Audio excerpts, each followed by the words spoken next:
The worst thing that a movie's opening sequence can be is boring. It needs to, above all else, grab the audience by the lapels and secure their attention for what's about to follow. But sometimes filmmakers want to instead mess with the audiences and their deeply entrenched sense of comfort. So with that in mind, these are 10 movie openings that totally trolled audiences. The Simpsons Movie.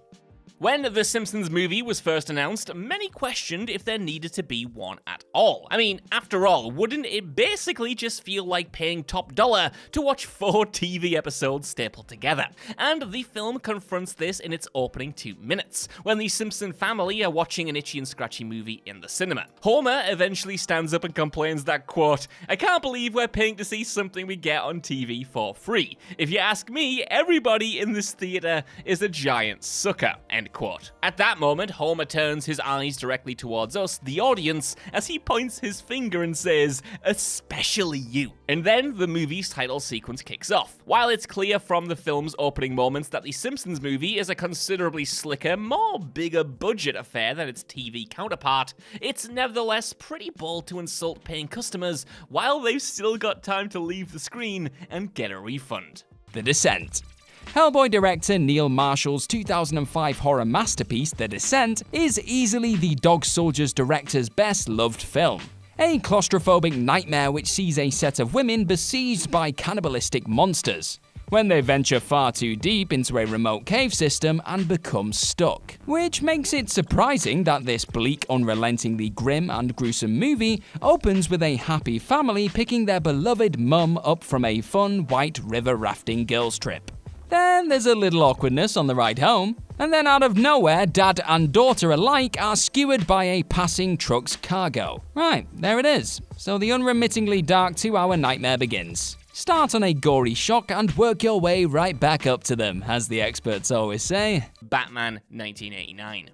Even the most casual Batman fan knows that Bruce Wayne's parents were canonically killed when they were gunned down in an alleyway during a robbery. Well, Tim Burton exploited this fact quite perfectly during the very first scene of his 1989 movie. After the film's credits, the opening sequence takes us to Gotham City, where a mother, father, and their son are walking through Gotham's theater district while trying to hail a cab. Eventually, the father leads them down a dark alleyway where they're accosted by criminals, and the father is indeed robbed. But rather than lead to the deaths of the parents and the revelation that the young boy is Bruce Wayne as expected, the sequence ends with the family surviving and the criminals being attacked by none other than Batman. In the context of modern wink-wink superhero movie Easter eggs, this might seem super basic, but for its time it was incredibly effective in playfully misleading audiences to expect a Bruce Wayne origin story at the very beginning of the flick. Now of course, that fateful scene does finally play out much later in the movie, complete with the controversial revelation that Jack Napier, aka the Joker,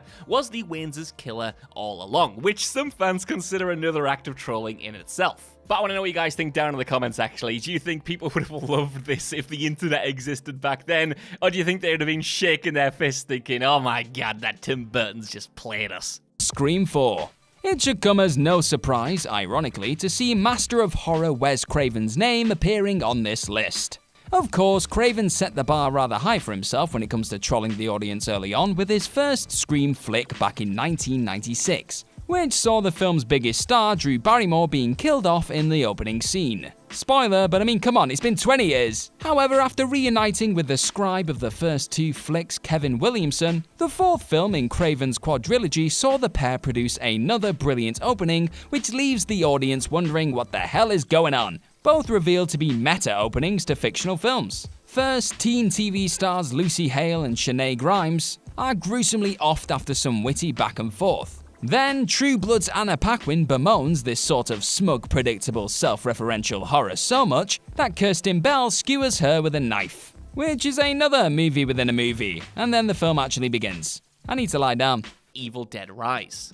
Evil Dead Rise kicks off with a prologue, which really is an epilogue, taking place after the events of the main movie, where three youngsters are vacationing at a lakeside cabin. Yeah, it sounds like Evil Dead, doesn't it? And in franchise fashion, the sequence begins with what appears to be a POV shot of a demonic force heading towards the lake where the trio are, a signature shot for the series that harkens back to Sam Raimi's original 1981 film. But just as the entity reaches Teresa on the dock, the perspective shifts to reveal that the demon was actually a drone being piloted by her cousin Jessica's new boyfriend, Caleb. This was an incredibly fun way to play tribute to the series' iconography, while also toying with fans. For a hot minute there, it seemed like writer-director Lee Cronin was going hard from the film's very first shot, but it was instead a cheeky fake-out. Though of course, fans didn't have to wait too long for the carnage to kick off in earnest, given that the Deadite version of Jessica uses the drone's blades to mutilate her face, and then she scalps someone just a few minutes later. Feast. Created by contestants on Born star Matt Damon's Hollywood reality series Project Greenlight, the gory action comedy horror hybrid Feast from 2005 is an agreeably cheesy slice of creature feature horror which endeavors to do for monster movies what Scream did for slashers. Does it succeed in this admirable goal? Not quite.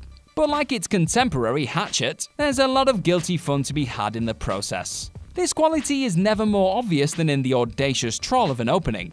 The film opens on a remote desert diner besieged by monstrous fanged man-eaters, prompting the arrival of Grey's Anatomy star Eric Dane. The rugged actor appears as a character named Only Hero, and says he's the guy who can save our cast from the bloodthirsty beasts. Then he's promptly torn out the window and into pieces a half a second later, with the film offing its leading man and most recognizable face after barely a second of screen time. That's how you do it, I guess.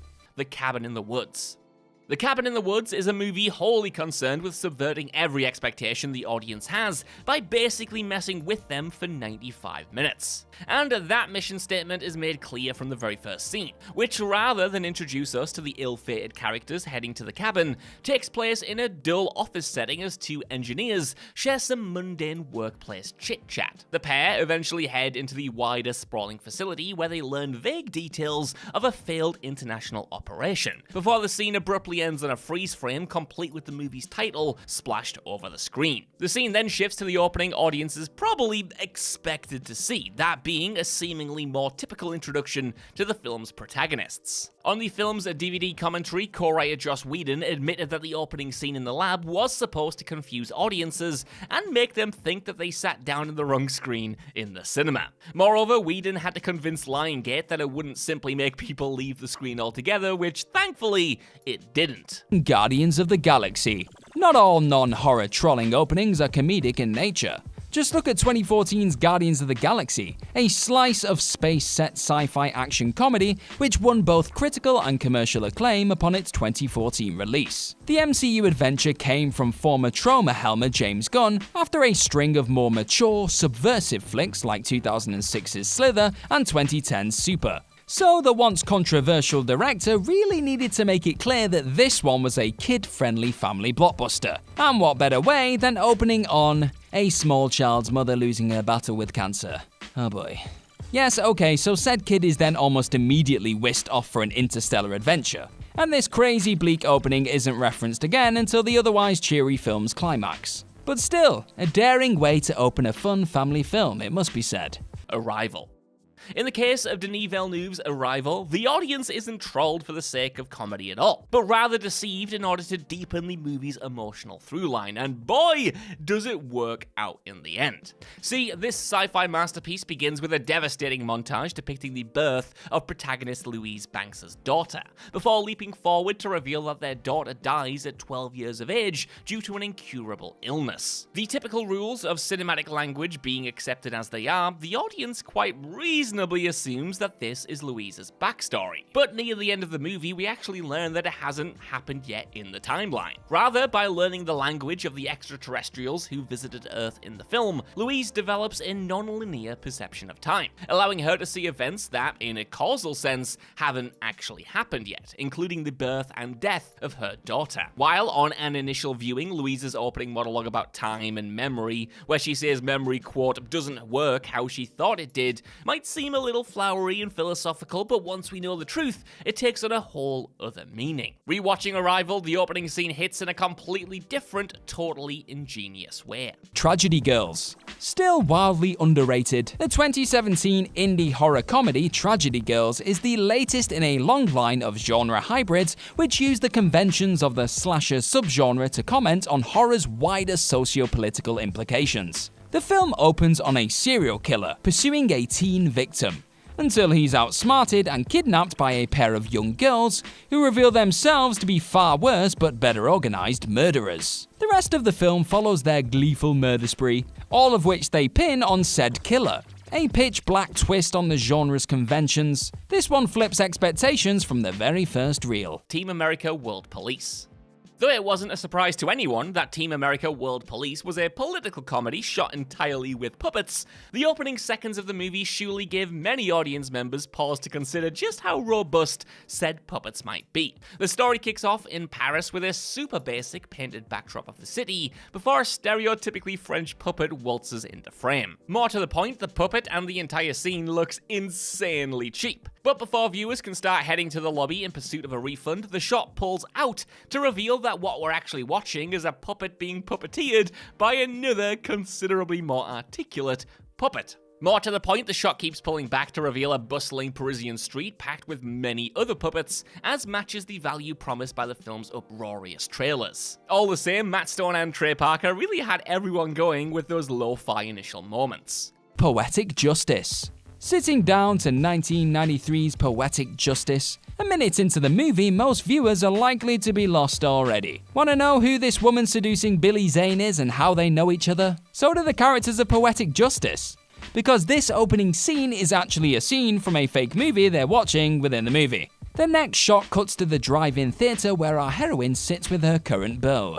So begins a dark and thoughtful romantic drama which couldn't be less like the cheesy potboiler it appears to open as, with Janet Jackson trying to get over the untimely death of her ex as she's romanced by hip-hop legend Tupac Shakur. The viewer never does find out what was going on with Billy Zane and his mysterious paramour. What a shame. Scream 6.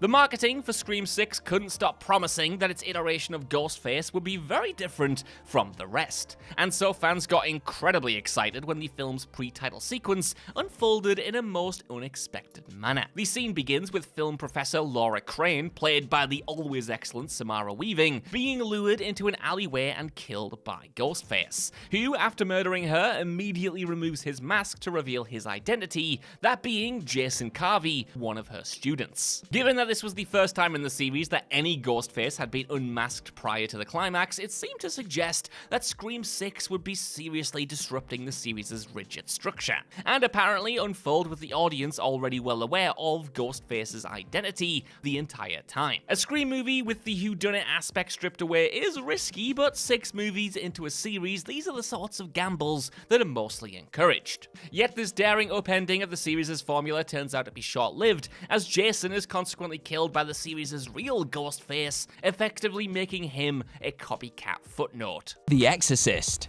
This one feels less like an intentional troll, but it's nonetheless deservedly infamous as an inexplicable opening amongst film fans. Yes, 1973's still shocking possession horror The Exorcist remains one of the scariest films ever made. The French Connection director William Friedkin's simple story of a young girl's demonic possession and her attempted exorcism by a pair of priests is a deeply unsettling exercise in tension building. So it's all the more bizarre that this supernatural shocker opens on an archaeological dig in Iraq which has almost no bearing on the actual plot, besides setting up 2 of its many terrible sequels. Yes, there's thematic elements being laid down, but in terms of actual impact on the plot, the film's brief sojourn into Indiana Jones territory does little other than informing the viewer that there's a demon named Pazuzu. Star Trek II: The Wrath of Khan. Star Trek II: The Wrath of Khan kicks off with the Enterprise being unexpectedly piloted by a new character, Lieutenant Savick, while Captain Kirk is nowhere to be seen. The Enterprise receives a distress call from a spaceship, the Kobayashi Maru, but upon entering the neutral zone to rescue it, they're attacked by Klingon cruisers, resulting in the apparent deaths of all major crew members, including Spock. Fans are finally put out their misery, however, when Kirk emerges on the bridge, revealing the attack to have been a mere training exercise to test the new lieutenant's ability to deal with a no-win scenario. And although this is of course known to even casual Trek fans nowadays, back at the time of the Wrath of Khan's release, it sure gave fans palpitations. Furthermore, director Nicholas Meyer reportedly had this fake-out opening included to dispel any rumors about Spock dying for real later on in the film. That even if fans heard about Spock's death, they'd simply attribute it to this opening scene. Funny games. Austrian filmmaker and occasional purveyor of pretension, Michael Haneke, set out to deeply unsettle audiences with his 1997 home invasion film Funny Games. Of course, with the director being an auteur, making an intense home invasion horror was not sufficient. No, to truly dissect screen violence in an intellectually daring fashion never before attempted by a director, Haneke allowed his villains to talk to the audience and pause and rewind the film at will. That's it. That's the bit. As self-indulgent and self-important as the rest of this austere exercise is, the opening effectively shocks the audience with a burst of metal music that interrupts an anodyne family outing mid-sentence. It's a jolting blast which leaves the audience reeling thanks to the sudden dissonant screaming. If only this punk rock attitude was actually echoed in the remainder of this flick's interminable runtime. It's Mission Impossible 3. The opening sequence to Mission Impossible 3 is oh so clever, even if first-time viewers won't realize precisely how clever until they finish watching the entire movie. See, the film opens in medias res, that is, with a scene from later on in the story, where Ethan Hunt's wife Julia is being held at gunpoint by villain Owen Davian. As Davian counts down to shooting Julia in the head and Hunt refuses to give him what he wants, the sequence appears to end with Julia being shot dead before promptly transitioning to the opening credits. Now, we as savvy audience members surely don't believe for a moment that Julia has actually been shot and killed by the villain. I mean, clearly, the fact that we don't even see her get shot makes it obvious that Ethan somehow prevents it, or somebody else gets shot instead, right? Well, not quite. When we return to this scene near the end of the film, Julia is indeed shot dead by the villain, suggesting that director J.J. Abrams basically played a cruel prank on the audience with what seemed like a predictable opening. But because that's not enough, Abrams goes one level deeper, then revealing that this wasn't in fact Julia at all, but rather Davian's translator fitted with a Julia face mask, while the real Julia is indeed alive. The Cars That Ate Paris. Directed by The Truman Show Helmer Peter Weir, 1974's indie horror comedy The Cars That Ate Paris is a nightmarish slice of Lynchian creepiness from the director's pre-fame period, which concerns a small town who make a living off the many vehicular manslaughters which occur within its borders. The filmmaker's unsettling debut opens as it means to go on, wrong-footing an unsuspecting audience and ensuring they have no idea what's coming next. The film's first scene is shot on an idyllic country road. The sequence is shot in the style of a glitzy television advertisement, so that cinema patrons would mistake it for another cigarette ad before the movie began. Then the opening sequence soon takes a dark turn, and the sequence ends with a grisly car crash. Smoking kills, ladies and gents. Mulholland Drive. Audiences sitting down to watch David Lynch's surreal opus Mulholland Drive for the first time probably weren't expecting the director of Blue Velvet and Lost Highway to open his new movie with a dance montage. See, the first 90 seconds of this movie are a bewildering yet upbeat collage of couples dancing the jitterbug, composited against a garish purple backdrop and set to a jazzy, peppy musical score. Eventually, we see protagonist Diane come into frame before Lynch fades to black, at which point the movie proper begins. Even those who've seen Mulholland Drive numerous times might not fully appreciate what this scene is showing us. That being Diane winning the Jitterbug contest, which eventually leads to her becoming an actress, a fact that she only reveals in one of the movie's final scenes. It's the last thing anyone expected to see kick off a dark, enigmatic mystery noir from the mind of David freaking Lynch, that being bright colors, happy people, and smooth music. But of course, as ever, Lynch knew exactly what he was doing. A series of unfortunate events.